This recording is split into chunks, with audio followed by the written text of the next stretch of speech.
నమస్తే అండి, ఎలా ఉన్నారు అందరూ? బాగున్నారా? నేనైతే బాగున్నానండి. మీ అందరికీ అమ్మవారి ఆశీస్సులు ఎల్లప్పుడూ ఉండాలని కోరుకుంటూ ఈసారి అష్టమి వస్తుందండి. అష్టం అంటేనే చాలామందికి గుర్తుకొచ్చేది ఏంటండి? కాలభైరవ పూజ, దుర్గా అమ్మవారి పూజ. అయితే ఇక్కడ మనకున్న సమస్యల నుంచి ఏ విధంగా బయటపడాలనేది చెప్పబోతున్నాను. భయంకరమైన అపమృత్యు జాతక దోషాలు కానివ్వండి, ఇంట్లో ఉన్న సమస్యలు కానివ్వండి, ఏ సమస్య ఉన్నా కాలభైరవ ఆరాధన వల్ల ఆ సమస్యలు బాధలు అన్నీ కూడా తొలగిపోతాయి. మన వాళ్ళు అడిగిన మాట ఏంటంటే, మేము అప్పులు చేసామండి, అప్పులు తీర్చలేకపోతున్నాం, అలానే తాకట్టు పెట్టిన నగలు ఇంకా పత్రాలను విడిపించుకోలేకపోతున్నాం, మాకు సరైన విధంగా డబ్బు అనేది చేతికి రావటం లేదు, మా అప్పులు త్వరగా తీరిపోయే పూజా విధానం ఏదైనా ఉంటే చెప్పమని అడిగారు. ఇక్కడ చాలా విశేషంగా ఫలితాన్ని ఇచ్చే ఒక మంచి పరిహారాన్ని అయితే తెలియజేయబోతున్నాను మీకు. ఈ పూజా పరిహారాన్ని చేసే ముందు ఒక నమ్మకం పెట్టుకొని చేసుకోండి. ఆ కాలభైరవుడి దగ్గర మీకున్న బాధలు అన్నీ కూడా చెప్పుకొని చేయండి, ఖచ్చితంగా రిజల్ట్ ఉంటుంది. ఇక ఈ పరిహారం భాగంలో మీరు ఏం చేస్తారంటే, ఉదయాన్నే లేవండి, అష్టమి రోజున లేచిన తర్వాత తలకి నూనె రాసుకొని, అంటే నువ్వుల నూనె రాసుకొని తలస్నానం చేసుకోవాలి. కాలభైరవాష్టమి శనివారం రోజున వచ్చినా కానీ ఈ విధంగానే చేసుకోండి.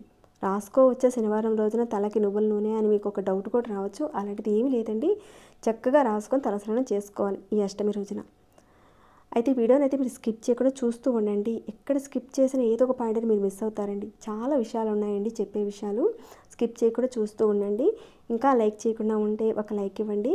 సబ్స్క్రైబ్ కాకుండా ఉంటే సబ్స్క్రైబ్ చేసుకుని ఆల్ అనే ఆప్షన్ని ఆన్లో పెట్టుకోండి. సరేనండి, మిగతా వివరాల్లోకి వెళ్తాము. ఇది ఇక్కడ నేను చెప్పే పరిహారం విషయంలో నేను పాటించి నాకు సక్సెస్ వచ్చిన తర్వాతనే మీకు చెప్తున్నానండి. ఇది ఇప్పటిది కాదండి, నేను ఎప్పటి నుంచో అనుసరిస్తున్న విధానం అండి ఇది. కాలభైరవాష్టమి పూజని మనం ప్రదోష కాలంలో చేస్తే మంచి ఫలితాలు ఉంటాయి. సాయంత్రం 5 గంటల నుంచి 6 గంటల మధ్య కాలంలో చేసే పూజ వల్ల చాలా విశేషమైన ఫలితం వస్తుంది. అయితే ఇక్కడ నేను చెప్పబోయే విధానం అనేది ఇంట్లో చేసుకునే విధానం కాదండి, కేవలం గుడిలో చేసుకునే విధానం. మీరు ఆ రోజున ఉదయాన్నే లేచి తలార స్నానం చేసుకున్నా కానీ మళ్ళీ సాయంత్రం మామూలుగా స్నానం చేసుకుని గుడికి వెళ్ళి అక్కడ మనం చేయవలసిన పూజా విధానం అయితే ఉందండి. ఏంటంటే, ఇక్కడ మీకు దగ్గరలో కాలభైరవుడి గుడి ఉంటే కనుక అక్కడికి వెళ్ళి చేయాలి. ఉదయం కంటే ముఖ్యంగా ప్రదోష కాలంలో మనం చేసే ఈ పూజ వల్ల విశేషమైన ఫలితాలు ఉంటాయి. 100 రెట్లు ఫలితం ఎక్కువగా ఉంటుందండి. వీలైనంత వరకు మీరు ప్రదోష కాలంలోనే చేయడానికి ప్రయత్నం చేయండి. మీరు చేసే ఈ పూజ వల్ల ఏ కోరికైనా సరే, అది ఎంతటి పెద్ద కోరికైనా సరే ఖచ్చితంగా తీరుతుంది. చాలామంది వాళ్ళకున్న ఇబ్బందుల వల్ల, కొన్ని కారణాల వల్ల అప్పులు చేస్తారు. మళ్ళీ తీర్చడానికి ఎంత కష్టపడుతున్నా కానీ అప్పులు తీర్చలేక నానా తంటాలు పడుతూ ఉంటారు. అలాంటి వాళ్ళు చక్కగా చేసుకోండి, చాలా తొందరలో మంచి ఫలితాలు చూస్తారు. ఎందుకంటే ఇక్కడ కాలభైరవుడు అంత శక్తివంతమైనవాడు. మీరు చక్కగా ఉదయాన్నే లేచి తలార స్నానం చేసుకున్న తర్వాత సాయంత్రం మీరు మామూలుగా స్నానం చేసుకుని నలుపు రంగు బట్టలు కట్టుకోండి. నలుపు రంగు అంటే ఆయనకి చాలా ఇష్టం కాబట్టి మీరు ఆ బట్టలు కట్టుకొని మీకు దగ్గరలో కాలభైరవుడు గుడి ఉంటే కనుక అక్కడికి వెళ్ళండి. గుడికి వెళ్ళడానికి ముందే కొన్ని ప్రిపేర్ చేసుకోవాల్సినవి వెళ్ళాల్సినవి ఉన్నాయండి, అవేంటో కూడా చెప్తాను. ఈ పూజా పరిహారాన్ని గుడిలో చేసుకోవాలి. అన్ని ఊళ్ళల్లో కాలభైరవుడు గుడి ఉండొచ్చు, ఉండకపోవచ్చు కదండి. ఒకవేళ మీరుండే ఊళ్ళో కాలభైరవుడికి సంబంధించిన గుడి లేకపోతే కాలభైరవుడు పూజా దీపారాధన మనం ఇంట్లోనే ఏ విధంగా చేసుకోవచ్చు అనేది కూడా నేను ఇంతకుముందు వీడియో పెట్టానండి మన ఛానల్లో. అంటే ఇక్కడ చేసుకునే పరిహారం ఎంత ఫలితాన్ని ఇస్తుందో ఆ పరిహారం కూడా అంతే ఫలితాన్ని ఇస్తుందండి. ఒకవేళ ఆ వీడియోని మీరు చూడకపోయినట్టే ఒకసారి మీరు వీలు చూసుకొని ఆ వీడియోని చూడండి. ఇక్కడ మనం ప్రిపేర్ చేసుకోవాల్సిన విషయం ఏంటంటే, 2 కాటన్ ఒత్తులు తీసుకోండి. ఆ ఒత్తులకు చక్కగా కాటుకను పట్టించండి. మనం రోజువారీగా పెట్టుకునే కాటుక ఉంటుంది కదండి, అది కాదు, చిన్న కాటుక బరిణ అనేది కొనుక్కొచ్చుకోండి. ఆ కాటుకుని కాస్త తీసుకుని ఈ తెల్లటి ఒత్తులకి మీరు పూర్తిగా పట్టించాలి. ఎక్కడ గ్యాప్ అనేది లేకుండా తెల్లగా ఒత్తి అనేది కనపడకుండా కాటుకంతా కూడా పట్టించాలి. వీటిని ఒక 4 ఒత్తులు తీసుకోండి. ఈ 4ంటిని కలిపి ఒక 2 ఒత్తులాగా చేసుకోండి. ముందుగా మీరు గుడికి వెళ్తున్నారు కాబట్టి మీరు ఒక ప్రమిది తీసుకోండి. ఇంటి దగ్గర పసుపు కుంకాలు పెట్టి ఉంచుకోండి. గుడి దగ్గర కొంత కుదరకపోవచ్చు కదండి, అందుకని ఇంటి దగ్గర పసుపు కుంకాలు పెట్టుకొని తీసుకువెళ్ళండి. దాంతో పాటుగా ఒక 2 తమలపాకులు కూడా తీసుకువెళ్ళండి. దీపారాధన చేసేటప్పుడు ఇక్కడ మీరు డైరెక్ట్గా నేల మీద పెట్టి చేయకూడదండి, ఏదో ఒకటి కాస్త ఆకు పెట్టడమా ముగ్గు పెట్టి పెట్టడమా చేయాలి కాబట్టి తీసుకువెళ్ళండి. కాలభైరవ ఆరాధన వల్ల మానసికమైన భయాందోళన తొలగిపోతాయండి. శని దోషాలు ఉన్నా కానీ తొలగిపోతాయి. మీ ఇంట్లో కాలభైరవుడు విగ్రహం ఉంటే కనుక చక్కగా పెట్టుకుని మీరు ఉదయం పూట పూజ చేసుకున్నా కానీ సాయంత్రం మాత్రం ఖచ్చితంగా మీరు గుడికి వెళ్ళి ఈ దీపారాధన చేసుకోండి. అంటే ఇప్పుడు నేను చూపించే పూజా దీపారాధన చేసుకుంటే కనుక 10 రెట్ల ఫలితాలు ఉంటాయి. అలానే మీరు స్వామివారికి మినుములతో చేసిన గారెలను సమర్పిస్తే చాలా మంచిదండి. ఒకవేళ స్వామివారికి సమర్పించాలనుకుంటే కనుక ముందే ఇంటి దగ్గర ప్రిపేర్ చేసుకుని గుడికి తీసుకువెళ్ళండి. ఒకవేళ ఇంట్లో విగ్రహం కానీ లేదంటే పట ఉన్నా కానీ ఆ విగ్రహానికి ఈ గారెల మాలను స్వామివారికి అలంకరింపచేయండి. లేనప్పుడు గుడికి వెళ్ళి ఈ గారె మాలను మీరు ఇస్తే సరిపోతుంది. అక్కడ కాలభైరవాష్టమి రోజున ముఖ్యంగా మీరు ఇక్కడ చేయవలసింది నల్ల కుక్కకు గారెలను పెట్టండి. గారెలను పెట్టడం వల్ల మీరు కోరుకున్న ఏ కోరికైనా సరే ఖచ్చితంగా నెరవేరుతుందండి. ఆయన వాహనం నలుపు వర్ణంలో ఉన్న శునకం కాబట్టి నల్ల కుక్కకు పెట్టడానికి ప్రయత్నం చేయండి. అలా కుదిరినప్పుడు ఏదో ఒక కుక్కకైనా సరే వీలు చూసుకొని కాస్త పెరుగన్నమైనా సరే పెట్టండి. ఇవన్నీ చేయడం ఒక కొంత కష్టమండి. అంటే ఒక చిన్న బిస్కెట్ ముక్కనైనా సరే వాటికి పెట్టండి. గుడికి వెళ్ళి ఇదంతా చేసేటప్పుడు మీ కోరిక తీవ్రంగా నెరవేరాలని మనసులో తలుచుకోండి. ఏ సమస్యతో బాధపడుతున్నారో, అనారోగ్య సమస్యలతోనా లేదంటే అప్పుల బాధలతోనా, తాకట్టు పెట్టిన నగలు విడిపించుకోవాలన్నా ఏదైతే ఉందో ఆయన ముందు చెప్పుకొని ఈ పూజా దీపారాధన చేయండి. ఖచ్చితంగా నెరవేరుతుంది. మీరు గుడికి వెళ్ళిన తర్వాత అక్కడ ప్రాంగణంలోని అంటే గుడి ప్రాంగణంలోని ఇప్పుడు చెప్పుకుని ఈ పూజా దీపారాధన చేసుకోండి. ఇందాక చెప్పుకున్నాం కదండి, ఒక 2 తమలపాకులు తీసుకువెళ్ళండి. తమలపాకులతో పాటు పసుపు కుంకాలు పెట్టిన ఈ మట్టి ప్రమిద తీసుకోండి. అలానే నల్ల ఒత్తులు 2 తీసుకోండి.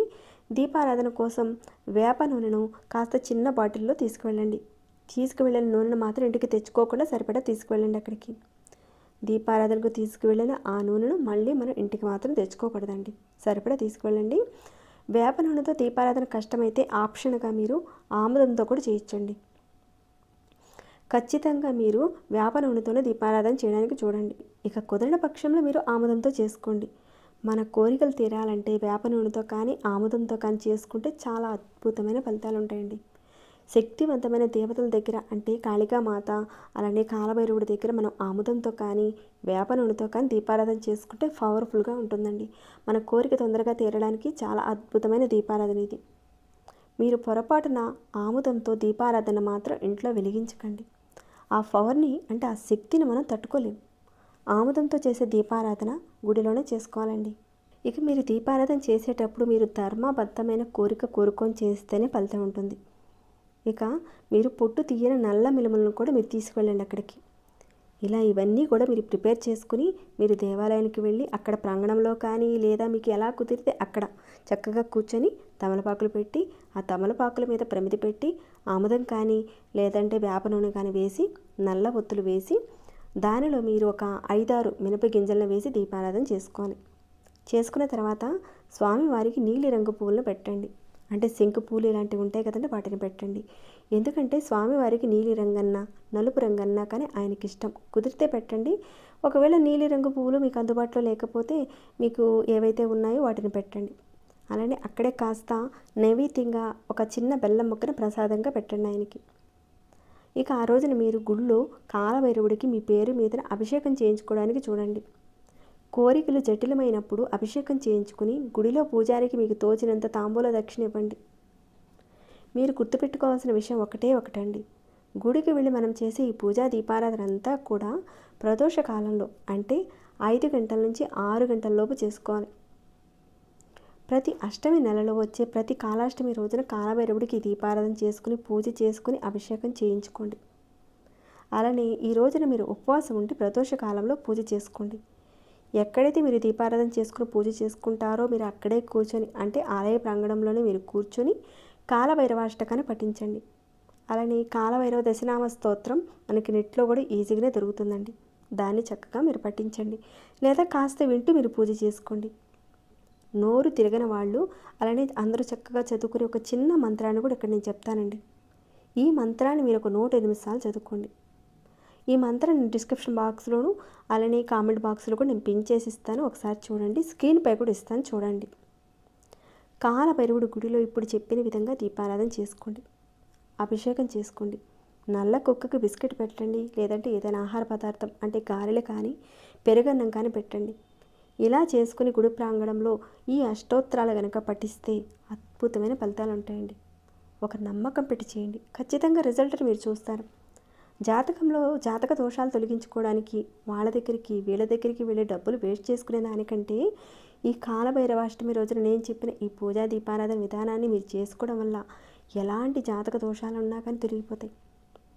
కాలభైరవాష్టమి రోజున ఎవరైతే కాలభైరవుని ఆరాధిస్తారో వారికి అష్ట కష్టాలు ఏమున్నా కానీ తొలగిపోయి అష్టైశ్వర్యాలు కలుగుతాయని మన శాస్త్రాలే చెప్తున్నాయండి.